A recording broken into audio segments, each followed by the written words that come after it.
नमस्कार, स्वागत है आप सभी का विशेष कार्यक्रम में। मिशन ग्लोबल साउथ के अपने संकल्प के साथ प्रधानमंत्री नरेंद्र मोदी 3 देशों नाइजीरिया, ब्राजील और गुयाना की यात्रा के लिए रवाना हो चुके हैं।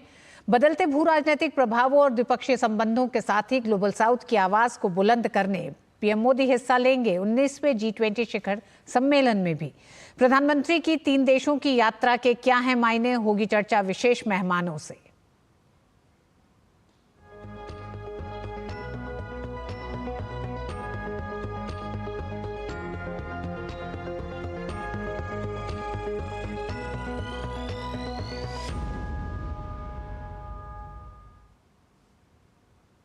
प्रधानमंत्री नरेंद्र मोदी नाइजीरिया, ब्राजील और गुयाना की 5 दिवसीय यात्रा पर रवाना हो चुके हैं। दौरे की शुरुआत प्रधानमंत्री अफ्रीकी देश नाइजीरिया से कर रहे हैं।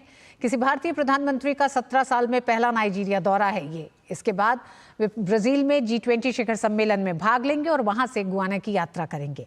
56 सालों में किसी भारतीय प्रधानमंत्री की पहली गुयाना यात्रा होगी। क्या है प्रधानमंत्री मोदी का पूरा कार्यक्रम, देखिए इस रिपोर्ट में। प्रधानमंत्री नरेंद्र मोदी 3 देशों की यात्रा पर शनिवार को रवाना हुए। अपने पहले पड़ाव में पीएम नाइजीरिया का दौरा करेंगे, जिसके बाद प्रधानमंत्री G20 शिखर सम्मेलन में हिस्सा लेने के लिए ब्राजील पहुंचेंगे और उसके बाद वो गुयाना की यात्रा करेंगे। अपनी यात्रा से पहले पीएम मोदी ने अपने प्रस्थान वक्तव्य में कहा है कि ये नाइजीरिया की मेरी पहली यात्रा होगी। मेरी यात्रा लोकतंत्र और बहुलवाद में साझा विश्वास पर आधारित हमारी रणनीतिक साझेदारी को आगे बढ़ाने का अवसर होगी।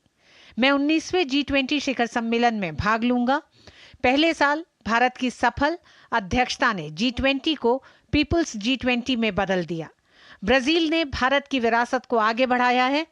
मैं एक पृथ्वी, एक परिवार, एक भविष्य के हमारे दृष्टिकोण को ध्यान में रखते हुए सार्थक चर्चाओं की आशा करता हूं। 50 वर्षों से भी अधिक समय में किसी भारतीय प्रधानमंत्री की पहली गुयाना यात्रा होगी। हम अपने अनूठे संबंधों को रणनीतिक दिशा देने के लिए विचारों का आदान प्रदान करेंगे, जो साझा विरासत, संस्कृति और मूल्यों पर आधारित है। मैं 185 साल से भी अधिक समय पहले प्रवास करने वाले सबसे पुराने भारतीय प्रवासियों को भी अपना सम्मान अर्पित करूंगा और गुयाना की संसद को संबोधित करूंगा। प्रधानमंत्री मोदी 16-17 नवंबर को नाइजीरिया के दौरे पर होंगे, जहां वो राष्ट्रपति टिनुबू के साथ द्विपक्षीय वार्ता करेंगे तो नाइजीरिया की राजधानी अबुजा में भारतीय समुदाय के लोगों को संबोधित भी करेंगे। 2007 में भारत और नाइजीरिया संबंधों को रणनीतिक साझेदारी का दर्जा दिया गया। नाइजीरिया में लगभग 60,000 भारतीयों का एक बड़ा समुदाय है। यह पश्चिम अफ्रीका में भारतीय प्रवासियों का सबसे बड़ा केंद्र है। भारत की करीब 135 कंपनियां नाइजीरिया में हैं। 2023-24 में दोनों देशों के बीच 99,629 करोड़ रुपए का व्यापार हुआ था। प्रधानमंत्री के दौरे के दौरान कुछ बड़े समझौतों की उम्मीद है। नाइजीरिया के बाद प्रधानमंत्री 18-19 नवंबर को ब्राजील जाएंगे, जहां राष्ट्रपति लूला डी सिल्वा की मेजबानी में आयोजित हो रहे G20 शिखर सम्मेलन में भाग लेंगे। इस दौरान पीएम मोदी वैश्विक मुद्दों पर भारत की स्थिति को पेश करेंगे और दिल्ली में हुए G20 सम्मेलन के परिणामों पर विस्तृत चर्चा करेंगे। 1968 के बाद पहली बार कोई भारतीय प्रधानमंत्री गुयाना दौरे पर होंगे। 2023 में गुयाना के राष्ट्रपति ने भारत का दौरा किया था और 17वें प्रवासी भारतीय दिवस में बतौर मुख्य अतिथि शामिल हुए थे। गुयाना के जॉर्ज टाउन में प्रधानमंत्री दूसरे कैरिकॉम भारत शिखर सम्मेलन में भाग लेंगे। वे क्षेत्र के साथ भारत के संबंधों को बढ़ाने के लिए कैरिकॉम के सदस्य देशों के नेताओं के साथ बैठक करेंगे। कैरिबियाई देश डोमिनिका ने घोषणा की है कि वो भारतीय प्रधानमंत्री नरेंद्र मोदी को अपना सर्वोच्च राष्ट्रीय पुरस्कार डोमिनिका अवार्ड ऑफ ऑनर से सम्मानित करेगा। गुयाना के जॉर्ज टाउन में होने वाले भारत कैरिकॉम शिखर सम्मेलन में पीएम मोदी को यह सम्मान दिया जाएगा। भारत ने 200 से अधिक भारतीय कंपनियों के माध्यम से नाइजीरिया में 27 बिलियन अमेरिकी डॉलर से अधिक का निवेश किया है, जो एक मजबूत आर्थिक और विकासात्मक साझेदारी को दर्शाता है। प्रधानमंत्री की यात्रा भारत के मिशन ग्लोबल साउथ को और मजबूत करेगा। Bureau report, DD news. तो बेहद अहम प्रधानमंत्री की 3 देशों की ये यात्रा है। इस यात्रा पर और चर्चा करने के लिए हमारे साथ 2 विशेष मेहमान जुड़ गए हैं। स्टूडियो में हमारे साथ मौजूद हैं महेश सचदेव, नाइजीरिया में भारत के पूर्व उच्चायुक्त। एम्बेसडर साहब, आपका बहुत बहुत स्वागत है। और साथ ही हमारे साथ प्रोफेसर रुचिता बेरी जुड़ रही हैं, consultant Africa centre MP IDSA से। आपका भी बहुत बहुत स्वागत है प्रोफेसर साहब। सबसे पहले आप ही के पास आना चाहेंगे महेश सचदेव जी, किस तरह से आप भारत और नाइजीरिया के संबंधों को, हालांकि 17 साल के बाद कोई भारत का प्रधानमंत्री दौरा कर रहा है, लेकिन भारत और नाइजीरिया एक मजबूत आर्थिक साझेदार रहे हैं, रणनीतिक साझेदारी रही है, ऐसे में कितना महत्व नाइजीरिया का भारत के साथ संबंध में? दोनों देश बड़े देश हैं, आबादी के हिसाब से भी, अर्थव्यवस्था के हिसाब से भी, और इनके बीच में समानताएं भी हैं और पूरकताएं भी हैं। भारत और नाइजीरिया की आर्थिक सामाजिक स्थितियां एक दूसरे से काफ़ी मिलती जुलती हैं। दोनों ही विकासशील देश हैं, आबादी ज़्यादा है और आर्थिक स्रोत वगैरह कम हैं और उनको बढ़ाने की ज़रूरत है। दूसरी तरफ दोनों के बीच में पूरकताएं भी हैं। नाइजीरिया एक बड़ा तेल उत्पादक देश है और हम विश्व के तीसरे सबसे बड़े तेल क्रेता हैं।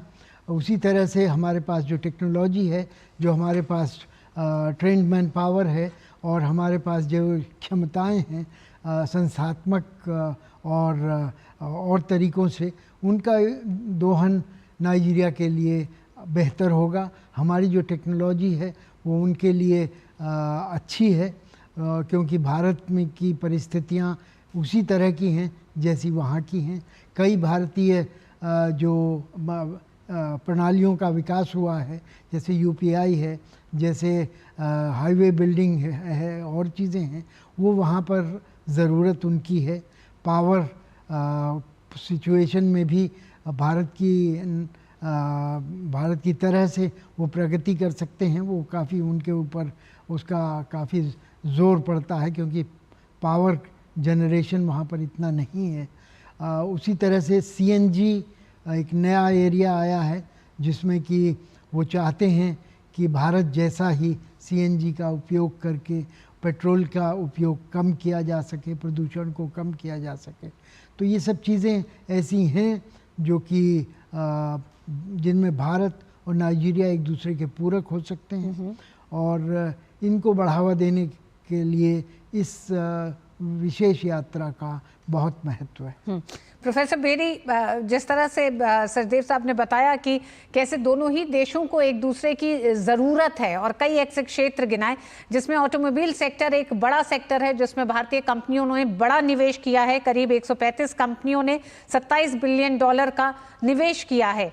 ऐसे में भारत नाइजीरिया संबंधों को देखते हुए प्रधानमंत्री की इस यात्रा को आप किस तरह से देखती हैं? क्या सिर्फ आर्थिक संबंधों को मजबूती या फिर भारत और नाइजीरिया भू राजनीतिक जो तमाम प्रभाव हैं उसके लिहाज से भी इन दोनों देशों के संबंध बेहद अहम मौजूदा स्थिति में होते हैं? नमस्कार।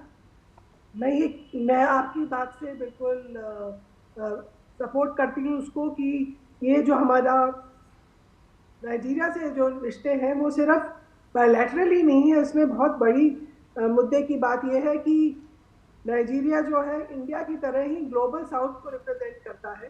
एक बड़ी रीजनेबल पावर है अफ्रीका की और अफ्रीका के देशों से हमारे देश के संबंध जो है पिछले दिनों से मोदी साहब ने इनको बढ़ाने की कोशिश करी है।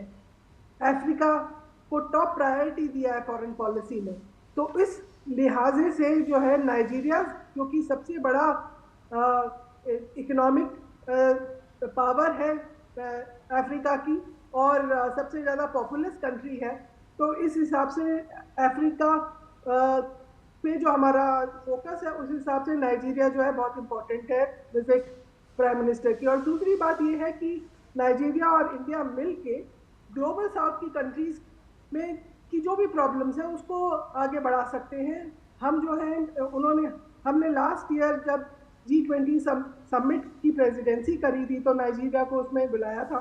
उसमें हमने G20 समिट में अफ्रीकन यूनियन को जो है मेंबर बनाया था। हमारी कोशिशों से बना था, प्राइम मिनिस्टर मोदी की कोशिशों से बना था अफ्रीकन यूनियन। तो ये बहुत इम्पॉर्टेंट है कि नाइजीरिया जो कि सबसे बड़ा देश है अफ्रीका का, उसमें प्रधानमंत्री जा रहे हैं और उनके साथ मिलके जो हमारी जद्दोजहद है कि ग्लोबल साउथ की कंट्रीज को जो मार्जिनलाइज किया गया है ग्लोबल नॉर्थ में, उनके जो व्यूज हैं, उनके जो व्यू पॉइंट हैं, उसको हम बड़े बड़े जो मल्टीलैटरल फोरम है उसमें इकट्ठे जो है उन मुद्दों को आगे ले आ पाए। तो इसलिए ये एक मल्टीलैटरल रिलेशनशिप के लिए इम्पोर्टेंट है। और दूसरी इम्पोर्टेंट बात यह है कि सिक्योरिटी, नाइजीरिया जो है वो भी काफ़ी सिक्योरिटी चैलेंजेस भारत से मिलते जुलते हैं उनके। वो मैरीटाइम इनसिक्योरिटी फेस करते हैं, पायरेसी वहाँ पर है उनके, जो समुद्री डाकुओं से वो परेशान है, जो कि भारत में भी देखा है पिछले सालों से पायरेसी की इंडियन ओशन में भी प्रॉब्लम रही है। तो इंडिया और नाइजीरिया मिलकर इसको रिजॉल्व कर सकते हैं। दूसरी चीज़ टेररिज्म की प्रॉब्लम जो है, जो हमारे देश में उसको सबसे बड़ी प्रायोरिटी दी जाती है, उसको उस मुद्दे को डील करने के लिए वही प्रायोरिटी नाइजीरिया दे रही है अपने देश में। तो उसमें भी हम दोनों देश मिल के जो है नाइजीरिया की जो प्रॉब्लम्स है टेररिज्म की, वो हम अपना एक्सपीरियंस उसको शेयर करेंगे, जिससे कि वो भी अपनी प्रॉब्लम्स कुछ दूर कर पाए। एक दूसरे मिल के जो है इस मुद्दे पे भी आगे बातचीत हो सकती है। जी प्रोफेसर बेरी, आप हमारे साथ बनी रहिएगा। हमारे साथ ही संवाददाता भी जुड़ गए हैं नाइजीरिया से।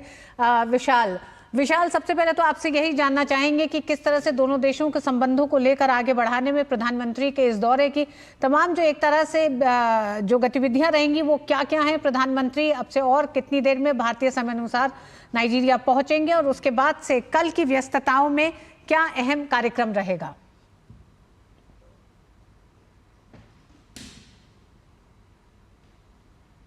देखिए ऋतु, अगर हम भारत और नाइजीरिया की बात करें और ख़ास तौर से तब जबकि प्रधानमंत्री नरेंद्र मोदी ने पहली बार देश की बागडोर संभाली, तो अब हम दुनिया की 5वीं सबसे बड़ी अर्थव्यवस्था बन चुके हैं और 2030 तक भारत चाहता है, भारत का टारगेट है कि हम तीसरी सबसे बड़ी अर्थव्यवस्था बन जाए।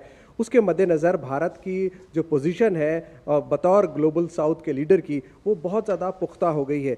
आपने सुना किस तरह से भारत ने पहली बार नाइजीरिया को इनवाइट किया बतौर गेस्ट नेशन, और पहला मौका था जब दिल्ली में G20 समिट हुआ तो नाइजीरिया को इनवाइट किया गया, और ब्राज़ील में जो G20 की समिट होने जा रही है उसमें भी नाइजीरिया को बतौर गेस्ट नेशन इनवाइट किया गया है। और प्रधानमंत्री की जो पहल थी कि अफ्रीकन कंट्रीज़ को भी इसमें शामिल किया जाए G20 के जो प्लेटफॉर्म है उस पर, उसके बाद जिस तरह का माहौल बना है ख़ासतौर से अफ्रीका में भारत को लेकर, वो एक बहुत पॉजिटिव पिक्चर डेवलप हो रही है। और राष्ट्रपति ने खुद इनवाइट किया प्रधानमंत्री नरेंद्र मोदी को।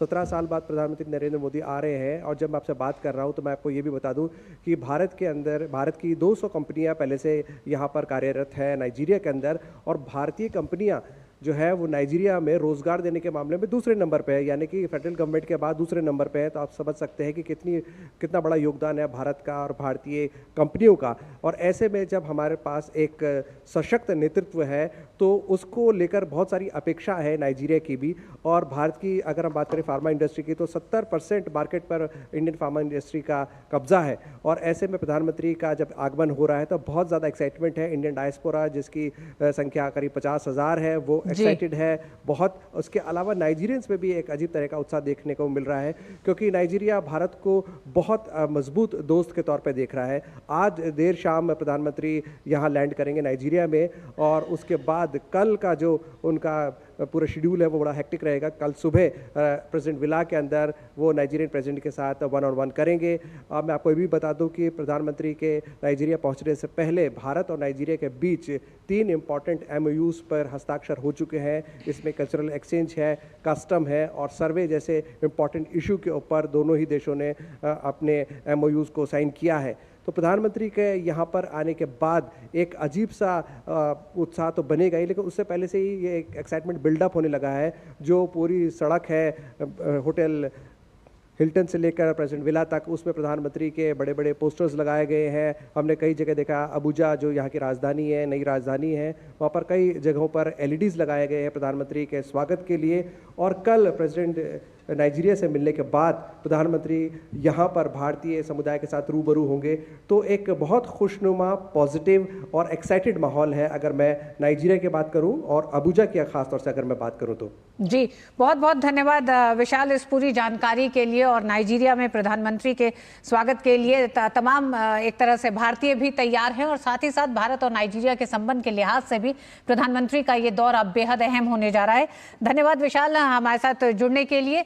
बाकी मेहमान हमारे साथ जुड़े रहे। वक्त एक छोटे से ब्रेक का है, ब्रेक के आगे बात होगी। प्रधानमंत्री की 3 देशों की यात्रा में प्रधानमंत्री 19वें G20 शिखर सम्मेलन में हिस्सा लेने के लिए ब्राजील पहुंचेंगे और उसके बाद गुयाना की भी बेहद अहम यात्रा है। इन दोनों यात्राओं पर भी विशेषज्ञों के साथ चर्चा करेंगे। वक्त एक छोटे से ब्रेक का।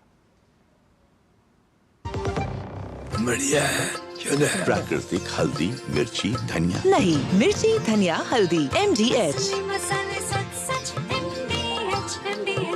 Muthoot finance gold overdraft. अपने सोने को हमारे सुरक्षित लॉकर्स में डिपॉजिट कीजिए। उस सोने पर 24/7 क्रेडिट लाइन लीजिए और फिर पैसे एक बार लीजिए या बार बार आपके हाथ में। कम या ज्यादा घर में या ब्रांच में आपके हाथ में। ब्याज सिर्फ उतने ही दिन का भरिए जितने दिन पैसे इस्तेमाल कीजिए। Muthoot finance gold overdraft.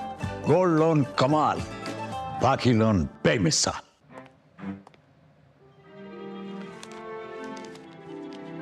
इतनी जल्दी पैसे डबल? ओ, जमा करोगे तो फिर भुगतोगे। क्या लो, ऐसी लुभाने वाली स्कीम में पैसे जमा करना यानी धोखे की संभावना। इसलिए पहले पूरी जांच, उसके बाद पैसे जमा, नहीं तो आपके पैसे हो जाएंगे पुर्र। RBI कहता है जानकार बनिए, सतर्क रहिए। मेरी पसंद, मेरी पसंद, मेरी पसंद, मेरी पसंद,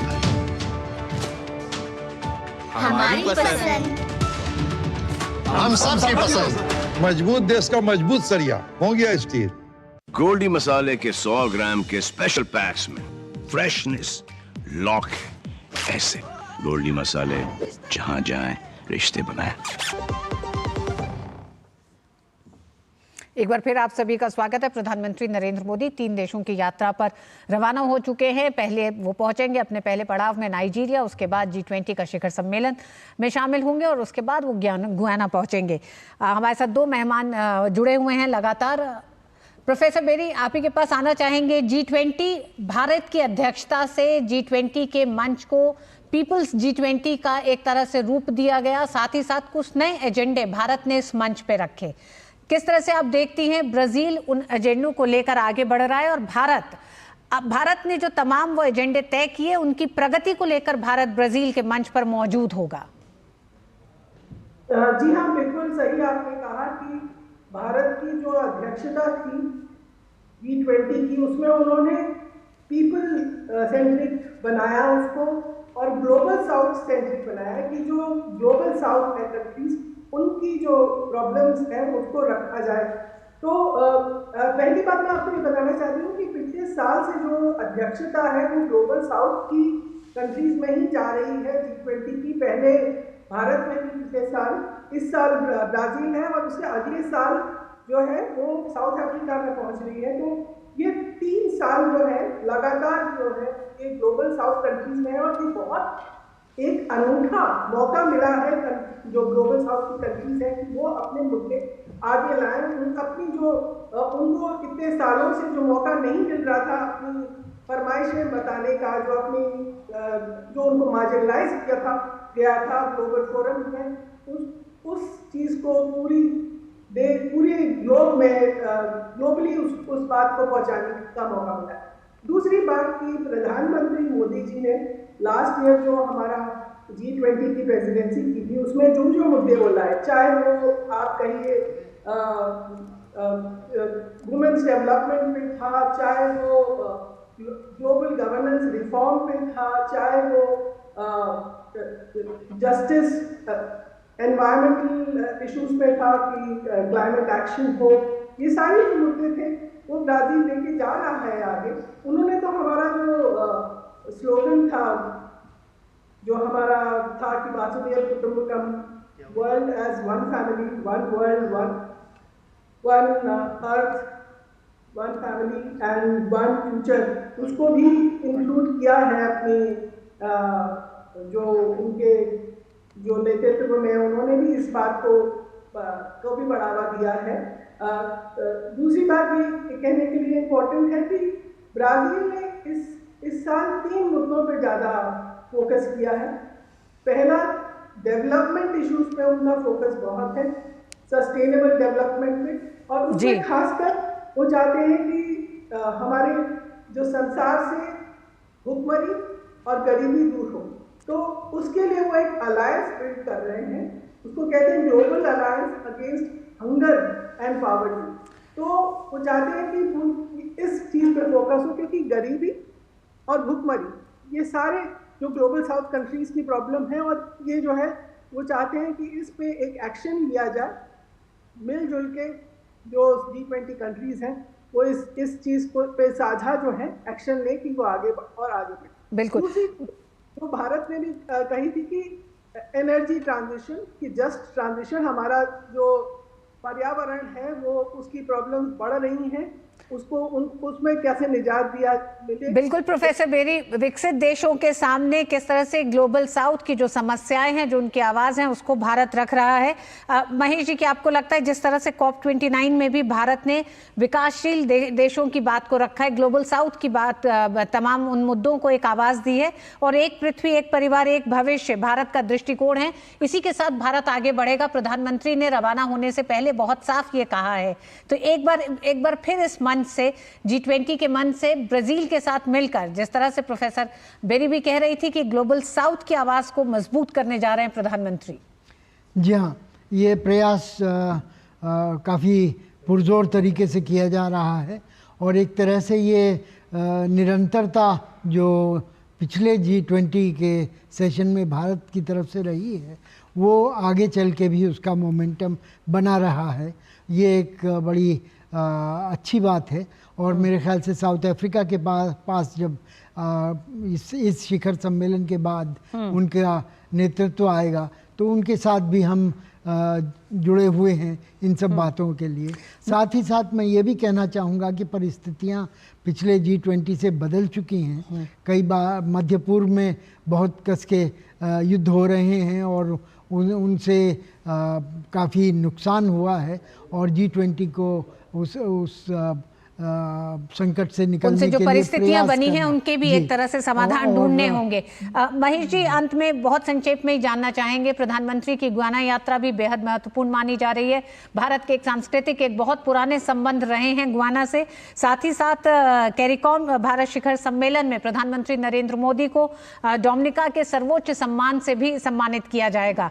कोविड के दौरान भारत का जिस तरह से सहयोग रहा तमाम देशों को, उसके ही तहत ये सम्मान भी प्रधानमंत्री नरेंद्र मोदी को दिया जा रहा है। जी, ये इसका अपना बहुत बड़ा महत्व है, और जैसा कि आपके चैनल ने कई बार दिखाया है, प्रधानमंत्री का भारतीय डायस्पोरा के साथ बड़ा अनोखा मिलन होता है, और एक दूसरे के लिए बड़े प्रभावी सिद्ध होते हैं। और आप जानती हैं कि गयाना का बहुतायत जो है वो भारतीय मूल के लोगों का है, जो कि पूर्व भारत से, बिहार, उत्तर प्रदेश से गए थे वहाँ पर और बसे हैं, और आज तक वो भारतीय परंपराओं को निभा रहे हैं। तीसरी बात जो मैं कहना चाहूँगा इधर, कि गुयाना और ब्राज़ील 2 बड़े तेल उत्पादक देश बन गए हैं पिछले 2-3 सालों के अंदर। उनके कॉन्टिनेंटल शेल्फ में काफ़ी बड़ी तादाद में तेल का निकला है, और भारत की खपत बढ़ती जा रही है। और कल ही एक इंटरनेशनल एनर्जी एजेंसी ने कहा है कि अब चीन के अलावा भारत की खपत की जो बढ़ोतरी होगी, वही सबसे ज़्यादा तेल के अंतर्राष्ट्रीय स्तर को प्रभावित करेगी। चीन में जो है वो 6 महीने से खपत कम होती जा रही है, जबकि भारत में इस साल 4% खपत तेल की बढ़ी है। तो इन सब चीज़ों को देखते हुए नाइजीरिया, ब्राज़ील और गुयाना के प्रधानमंत्री नरेंद्र मोदी की यात्रा के बहुत जियोपॉलिटिकल संदेश भी हैं जो इन प्रधानमंत्री नरेंद्र मोदी की 3 देशों की यात्रा से दुनिया को भी जाएंगे, साथ ही साथ द्विपक्षीय संबंधों को मजबूत भी करेंगे। बहुत बहुत धन्यवाद प्रोफेसर बेरी आपका भी, महेश जी आपका भी स्टूडियो आने के लिए और प्रधानमंत्री नरेंद्र मोदी की 3 देशों की इस यात्रा पर विस्तार से चर्चा करने के लिए बहुत बहुत धन्यवाद। इस विशेष कार्यक्रम में हमारे साथ शामिल होने के लिए।